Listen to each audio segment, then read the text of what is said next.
This gaming monitor is among one of the cheapest 240Hz 1440p panels that I've ever come across. It's called the MSI G274QPX, which sports a curved 27-inch VA panel with HDR400 certification and adaptive sync technologies.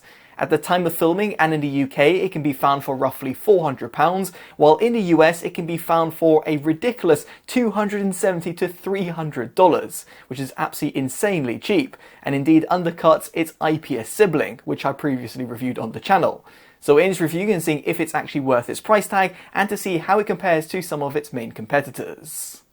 So jumping straight in, let's talk about its input lag, and here I had it objectively tested at just 0.3 milliseconds. Indeed it did very well, but the same could be said about some of the recent monitors that I've put through their paces. Don't let the graph fool you, because the millisecond difference over here is absolutely minimal. Now subjectively, what I'll say is that while playing a game such as Counter-Strike 2, which is a hardcore FPS shooter on the PC, it actually did absolutely phenomenally well. My mouse clicks responded absolutely instantaneously and had no issues whatsoever. Now the same could be said about its overall response time, at least when dialed up to its fastest mode overdrive setting. And here there was a little bit of inverse ghosting and a little bit of smearing, which I'll be touching upon very shortly, but on the whole I felt that the monitor responded very well.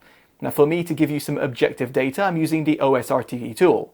Now first off, with the overdrive set to normal, which is its default level, you can see that the average initial time, which translates to average D to G, which is often quoted by manufacturers, sitting at a pretty disappointing 6.18. You can see just above that the percent in window is actually pretty poor for a 240Hz panel. Thankfully, it does get better. With the overdrive set to fast, the average initial time drops down to 5.38 milliseconds, but yet again the percent in window is not all that impressive. But where it actually does get very good is in terms of its fastest mode preset, and here the average initial times drops down to just 3.37 milliseconds, and indeed this is the only recommended mode that I would suggest using this monitor on. Here you can see that the percent in window is far more acceptable at 70%, while the RGB overshoot is actually kept down to a minimum, which you will be able to see towards the middle of your screen.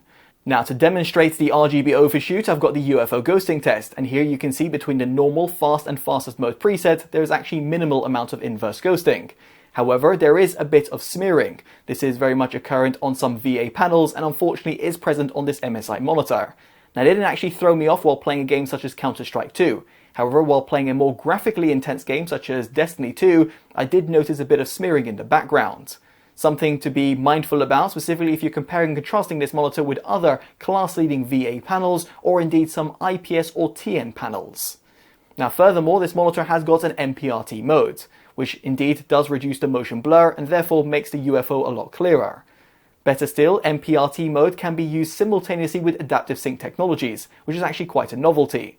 And therefore, in my case, with my RTX 3080 while connected over DisplayPort to the monitor, I was able to run NVIDIA G-Sync simultaneously with MPRT.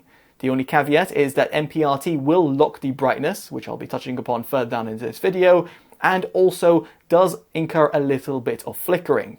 Now, be it with or without MPRT, I did notice a little bit of flickering on the NVIDIA Pendulum demo, and even did notice it on Destiny 2, although that was only in the menus. When I was playing the game, it didn't actually throw me off.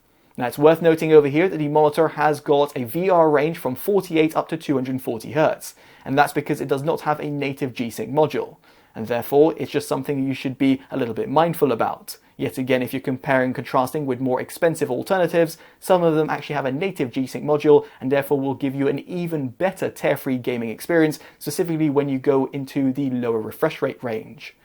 Now elsewhere, the monitor has got HDR, more specifically display HDR400 certification, and therefore gets to roughly 400 nits in terms of peak brightness.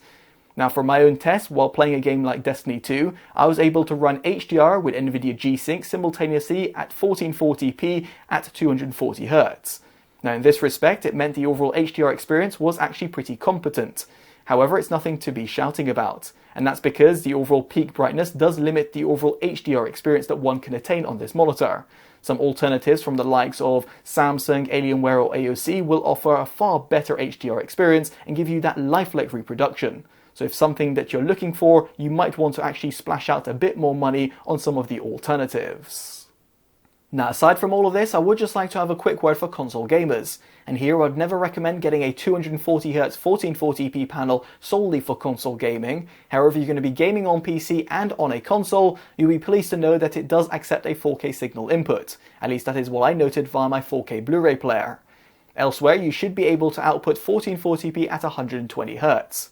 Now, while connected over to my desktop computer, I did note the limitations of its HDMI port. And indeed over here, the manufacturer has chosen the 2.0 interface, therefore limiting over 144Hz over HDMI, at least at 1440p. However, over DisplayPort, I got the full bandwidth, in other words 240Hz at 1440p instead.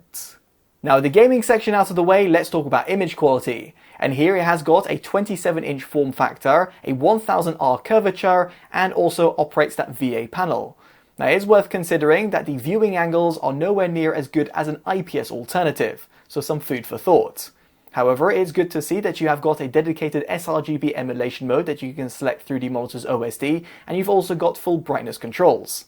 Now, in said mode, I noticed a gamut coverage of 92.5% and a gamut volume of 99.4%. Below you can see how it compares to the sRGB standard. As for the average delta-E, it sits at 2.07 and a maximum of 4, which is decent, although not exactly excellent. As for its tested contrast ratio, this is where it does actually shine in comparison to IPS alternatives, sitting at a stonkingly high 3,996 to 1. As for its measured white point, it does actually sit pretty close to the target at 6,429 Kelvin at 100%. As for its gamma curve, it is also pretty close to the 2.2 standard. Now, if you do want the image to pop a little bit more, you might want to go in terms of one of the other modes. And here in the user mode preset, you can see that the gamut coverage and gamut volumes have been positively affected in the Adobe RGB and DCI-P3 color spaces. Now, concentrating on the Adobe RGB color space, you can see below how it compares. And indeed, it is unfortunately not exactly accurate in terms of the average delta or maximum delta sitting at 2.71 and 8.46 respectively. The tested contrast ratio does not change, however the measured white point does slightly shift at 6,956 Kelvin at 100%. As for its gamma curve, it does actually get a little bit tighter.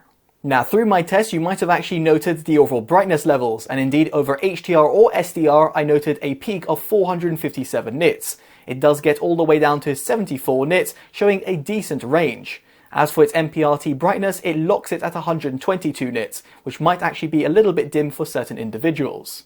Now, as for the overall backlight bleed, I did actually notice it quite significantly on this monitor, which took me by surprise because normally VA panels do fare very well in this department, but alas, that wasn't quite the case with this monitor. Elsewhere, the overall brightness uniformity was actually pretty impressive, and of course I appreciate that both backlight bleed and also the brightness uniformity are somewhat panel lottery, so you might actually have a better or a worse panel than the one that I actually had on review.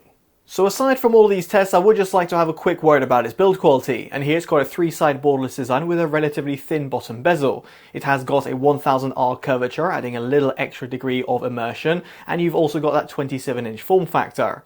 Now, the monitor stand is actually triangular shaped, and here I don't actually have an issue with it. It's actually pretty well designed, and it's also very sturdy. It provides height and tilt adjustments only. It is a shame, however, that you do not have any sort of swivel or pivot adjustments like you'd find on some rival alternatives. If this is something that you're really looking forward to, then you can actually replace the stand with a VESA compatible one, or indeed mount it on a monitor arm or a multi-monitor setup. Now, past this, there is an RGB strip found at the rear of the monitor. It doesn't really serve a purpose, so I actually had it fully disabled. Now here you can toggle it on and off via the monitor's OSD, which can be accessed through a small little joystick button found at the bottom right hand side of the monitor. Now here the OSD itself is very comprehensively laid out, although there's a few menus that actually do overlap, but it's a very minor issue. It's actually very intuitive in order for you to adjust certain settings, and it's also very responsive. Furthermore, you've also got the MSI Gaming Intelligence software that you can actually utilize, or GI for short.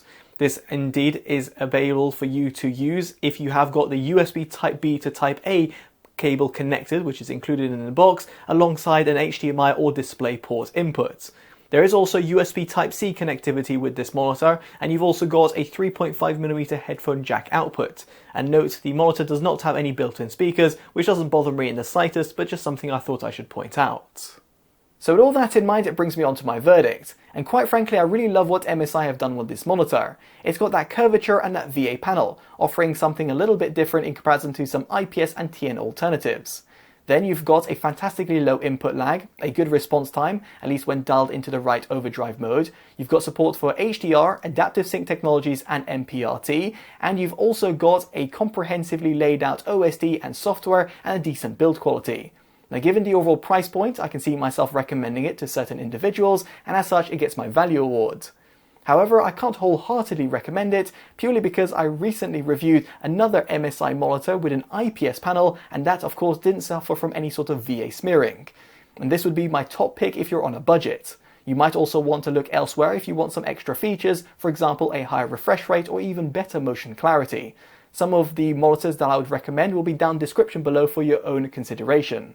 Now I'd be curious to know what you make of this monitor down in the comment section below, and of course if you've liked this independent detailed review, definitely do consider dropping a like, subscribing and hitting that bell notification, all of which would be greatly appreciated.